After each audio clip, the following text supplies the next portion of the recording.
Good morning friends. आज आपण Kokate sir यांची टेस्ट सिरीज पाहूया. यातून आपली घटनानिर्मिती, प्रस्तावना, घटनेची वैशिष्ट्ये, संघराज्य व राज्यक्षेत्र, संघराज्य व्यवस्था आणि नागरिकत्व हे पूर्ण टॉपिक कव्हर होतील या क्वेश्चन्समधून. फर्स्ट क्वेश्चन पहा. स्वातंत्र्यपूर्व काळामध्ये भारतासाठी संविधान सभेची मागणी करण्यात आली होती आणि या मागणीच्या टप्प्याचा योग्य क्रम म्हणजे सर्वात अगोदर कोणी केली होती आणि नंतर कोणी केली होती मागणी संविधान सभेची. तर सर्वात अगोदर कोणी केली होती? महात्मा गांधींनी केली होती. पण त्या महात्मा गांधींनी पर्टिक्युलर शब्द यूज केला नव्हता, पण मागणी केली होती संविधान सभेची. नंतर नाही का 2 नंबरला संविधान सभा असा शब्द यूज कुणी केला होता? मानवेंद्रनाथ रॉय यांनी. Okay, second number Manabendranath Roy येतं. थर्ड नंबरला 1934मध्ये काँग्रेस पटना अधिवेशनामध्ये मागणी करण्यात आली होती आणि नंतर मग पंडित नेहरू यांनी मागणी केली होती. म्हणजे क्रम कसा आला? ब अ ड क. ओके, महात्मा गांधी नंतर मानवेंद्रनाथ रॉय, नंतर 1934मध्ये काँग्रेस पटना अधिवेशन झालं होतं आणि नंतर पंडित नेहरू यांनी मागणी केली होती. सेकंड क्वेश्चन, 1940च्या म्हणजे कोणतं विधान असत्य नाही विचारलं. ओके, म्हणजे चुकीचं नाही म्हणजे बरोबर कोणतं आहे? तर 1940च्या ऑगस्ट ऑफरद्वारे ब्रिटिशांनी पहिल्यांदाच भारतीय घटना पूर्णतः भारतीयांनी तयार करावी हे तत्त्व पहिल्यांदाच मान्य केलं होतं. तर फर्स्ट सेंटेन्समध्ये काय 1940मध्ये जो ऑगस्ट ऑफर आली त्यामध्ये काय सांगलं होतं ब्रिटिशांनी? पूर्णतः सांगितलं नव्हतं, अंशतः सांगलं होतं. ओके, अंशतः म्हणजे ब्रिटिश प्लस भारतीय दोघं पण त्यामध्ये सामील होते. तर त्यामुळे फर्स्ट सेंटेन्स रॉंग येतं. सेकंड, 1942च्या क्रिप्स योजनेमध्ये भारताची घटना ही मुख्यतः भारतीयांनी तयार करावी हे तत्त्व मान्य केलं होतं. तर 1942ला जी क्रिप्स योजना आली होती त्यांनी काय सांगलं होतं? पूर्णतः. आणि 1940च्या ऑगस्ट ऑफरमध्ये अंशतः होतं. ओके, त्यामुळे मग हे सेंटेन्स पण रॉंग येतं. ब पण क काय म्हणतं? संविधान निर्माण करण्यासाठी भारतीयांनी केलेला पहिला प्रयत्न म्हणजेच काय? नेहरू रिपोर्ट आहे, हे बरोबर येतं. 20 नोव्हेंबर 1946मध्ये भारताच्या संविधान निर्मितीसाठी कॅबिनेट प्लॅन अंतर्गत घटनासभेची स्थापना करण्यात आली होती, हे पण बरोबर आहे. क आणि ड बरोबर येतं. सेकंड सेंटेन्स बरोबर आहे. थर्ड क्वेश्चन इज जे बघा. कॅबिनेट मिशनचे सदस्य कोण नव्हतं विचारलं. तर लॉर्ड पॅथिक लॉरेन्स हे सदस्य होते का? होते. ओके, नंतर स्टॅफर्ड क्रिप्स पण होते. लॉर्ड लिंलिथगो नव्हते फक्त. ओके, अलेक्झांडर लॉरेन्स आणि क्रिप्स होते. लॉर्ड पॅथिक लॉरेन्स हे भारत सचिव होते त्यामध्ये. ओके, स्टॅफर्ड क्रिप्स हे व्यापार मंडळ अध्यक्ष होते. स्टॅफर्ड क्रिप्स आणि अल्बर्ट अलेक्झांडर जे होते ते कोण होते? नौसेनेचे पहिले अध्यक्ष होते. Okay, Albert Alexander. Fourth number question पाहू. कॅबिनेट मिशनमध्ये कोणत्या कोणत्या शिफारशी केल्या होत्या? कोणत्या विषयाबाबत विचारलं त्यांनी? तर भारतीय संघ इंडियन फेडरेशनबद्दल केली होती का? हो, केली होती शिफारस. घटनानिर्मिती सभेबाबतच्या तरतुदी पण होत्या. भारताने कॉमनवेल्थमध्ये सहभागी होण्याबाबतच्या तरतुदी केल्या होत्या, हे पण बरोबर आहे. अंतरिम सरकारबाबतच्या तरतुदी पण त्यामध्ये होत्या. त्यामुळे वरील सर्व येतं. भारतीय संघ घटनानिर्मिती सभेबाबत तरतुदी, भारताने कॉमनवेल्थमध्ये सहभागी होण्याबाबत पण तरतूद केली होती आणि अंतरिम सरकारबाबतच्या पण तरतुदी केल्या होत्या. त्यामुळे ऑल सेंटेन्स बरोबर येतात. आता 5वा क्वेश्चन काय विचारला त्यांनी? कोणती विधाने बिनचूक नाहीत? बिनचूक नाहीत म्हणजे काय होतं? चुकीची कोणती आहेत ते सांगायचं आपल्याला. ओके, चुकीची सांगायची विधाने आपल्याला. बिनचूक नाहीत म्हणजे चुकीची. तर यामध्ये बघा, संविधान सभेमध्ये एकूण 389 सदस्य असणार होते, हे बरोबर येतं का सेंटेन्स? तर फर्स्ट सेंटेन्स बरोबर आहे, 389 सदस्य होते. सेकंड सेंटेन्स काय दिलं? एकूण सदस्यांपैकी ब्रिटिश भारतामध्ये 292 जागा देण्यात आल्या होत्या, हे रॉंग येतं. ओके, एकूण सदस्यापैकी ब्रिटिश भारतात 292 दिल्या होत्या का? नाही. ब्रिटिश भारताला किती? 296 होत्या ब्रिटिश भारताला. ओके, एक मिनिट. 296 होत्या ब्रिटिश भारताला. आणि नाही का ब्रिटिश प्रांताला किती? 292 होते. तर प्रांताला 292 आणि भारताला 296 होत्या, कारण 4 हे कमिशनर ॲड केले होते त्याच्यामध्ये. संविधान सभेच्या सदस्यांची निवडणूक प्रत्यक्षपणे पोड मतदानाच्या आधारे करण्यात आली होती. तर प्रत्यक्षपणे प्रौढ मतदान होतं का? ते अप्रत्यक्षपणे होतं. त्यामुळे हे पण सेंटेन्स रॉंग येतं.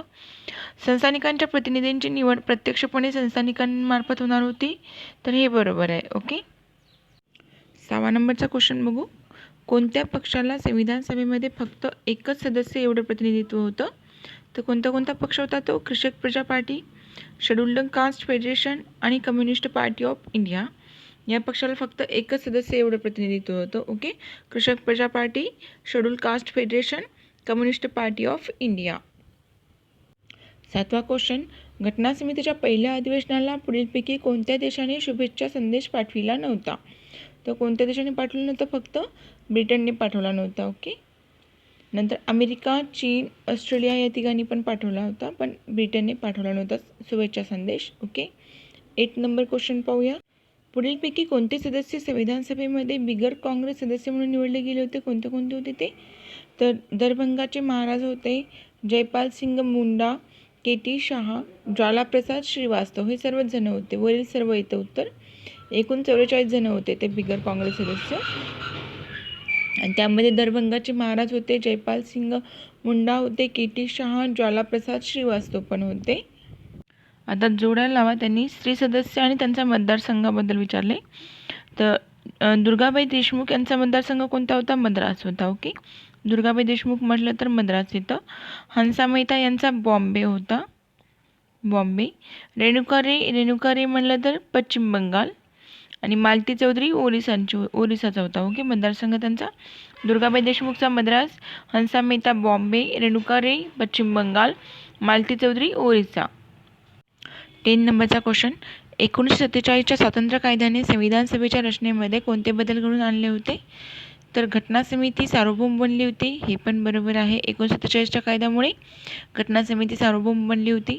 संविधान सभेची एकूण सदस्य संख्या ही 389 वरून 299 झाली होती, हे पण बरोबर येतं.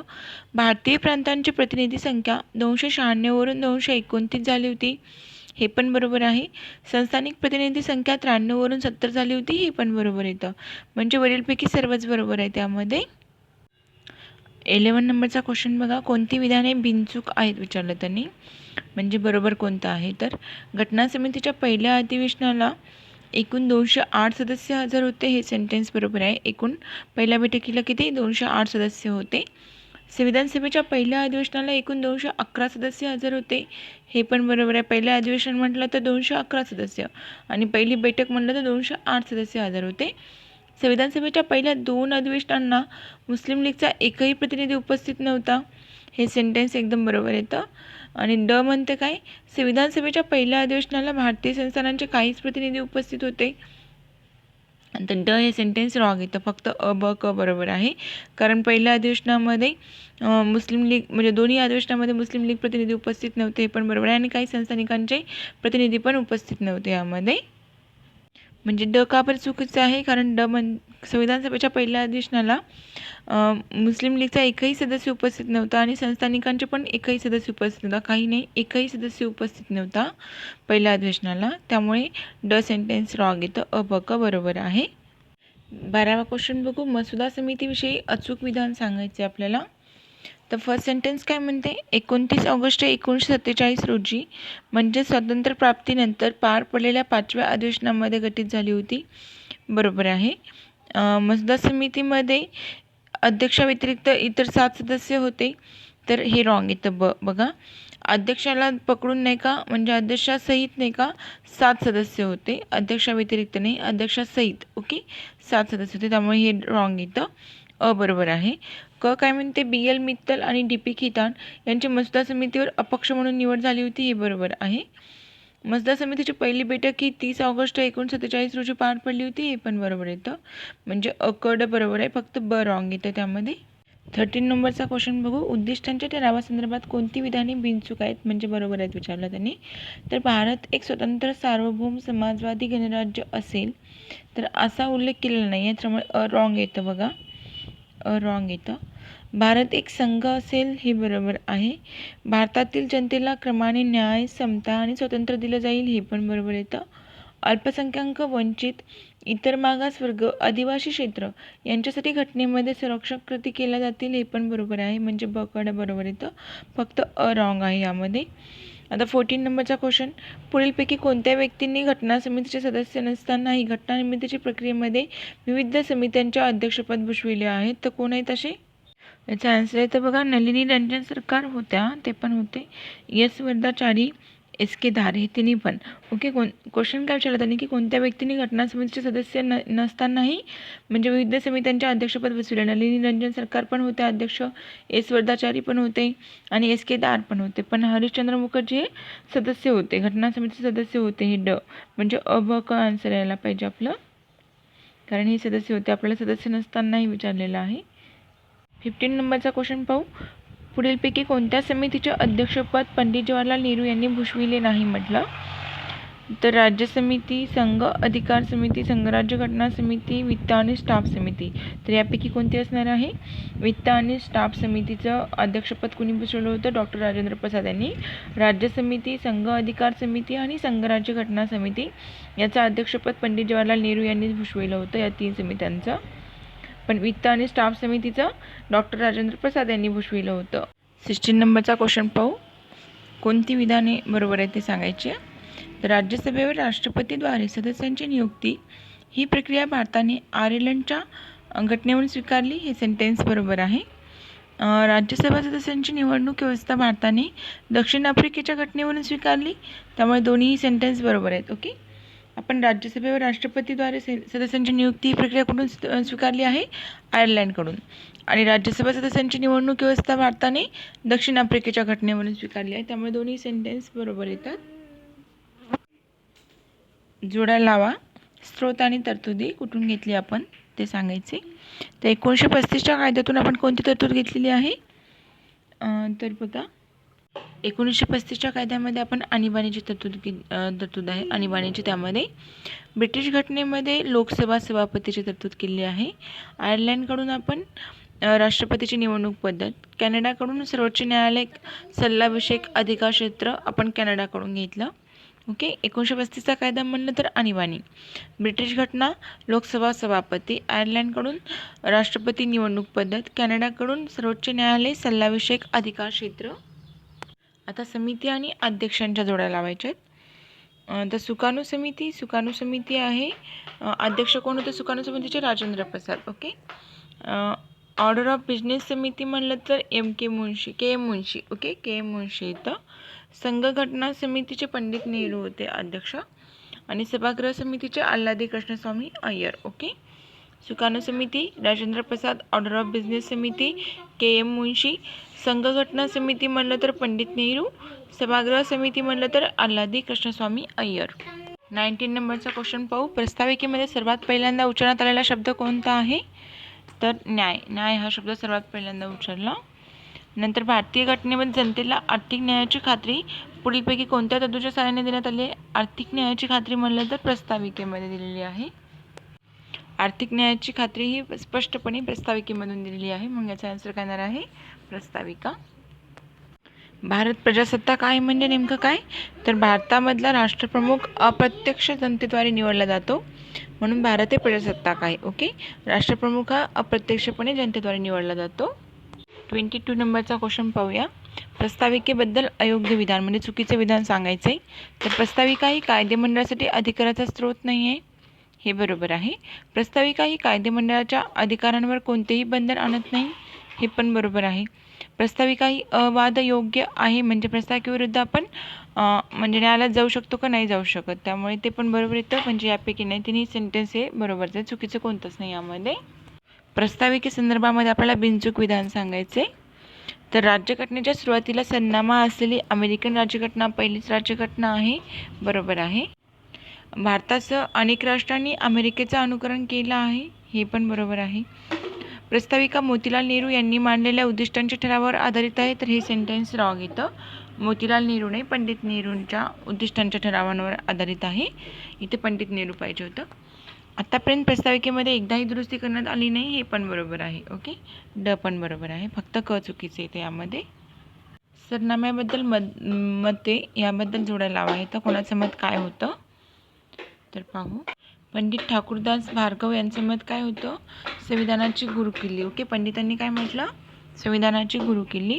अर्नेस्ट बर्कर यांनी की नोट असं म्हटलेलं आहे सरनाम्याला.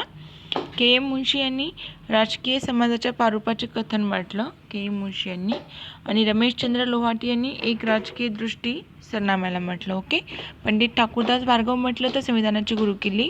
अर्नेस्ट बार्कर की नोट असं म्हटलं. के एम मुंशी यांनी राजकीय समाजाच्या पारुपाचे कथन, आणि रमेशचंद्र लोहाटी म्हटलं तर एक राजकीय दृष्टी. कोणती विधाने बिनचूक नाहीत म्हटलं? बिनचूक नाहीत म्हणजे चुकीचे आहेत. ओके. तर प्रस्ताविका घटनेचा भाग नाही असे सर्वोच्च न्यायालयाने बिरुबारी खटल्यात स्पष्ट केलं होतं, हे बरोबर आहे. बिरुबारी खटल्यातील निर्णय योग्य असल्याचे प्रतिपादन न्यायालयाने केशवानंद भारती केसमध्ये केलं होतं का नाही? ओके, केलं नव्हतं, ते रॉंग येतं. प्रस्ताविका घटनेचा अविभाज्य भाग असल्याचे न्यायालयाने LIC ऑफ इंडिया केसमध्ये स्पष्ट केलं, हे बरोबर आहे. आणि प्रस्ताविका घटनेचा भाग असल्याने तिच्यामध्ये साध्या बहुमताने दुरुस्ती करता येते, तर हे पण चुकीचं आहे, म्हणजे ब आणि ड चुकीचं येते यामध्ये. आता यामध्ये बघा लक्षात ठेवण्यासारखं, जेव्हा बिरुबारी खटला झाला होता 1960मध्ये, तेव्हा काय सांगलं होतं की प्रस्ताविका घटनेचा भाग नाही असं म्हटलं होतं न्यायालयाने, सर्वोच्च न्यायालयाने. आणि केशवानंद भारती खटल्यामध्ये काय सांगलं होतं, प्रस्ताविका हा घटनेचा भाग आहे म्हणून सांगलं होतं. आणि जेव्हा LIC खटला झाला होता LIC ऑफ इंडियाचा, तेव्हा अविभाज्य भाग आहे, प्रस्ताविका घटनेचा अविभाज्य भाग आहे असं म्हटलं होतं. या तिन्ही गोष्टी लक्षात ठेवाव्या लागतील.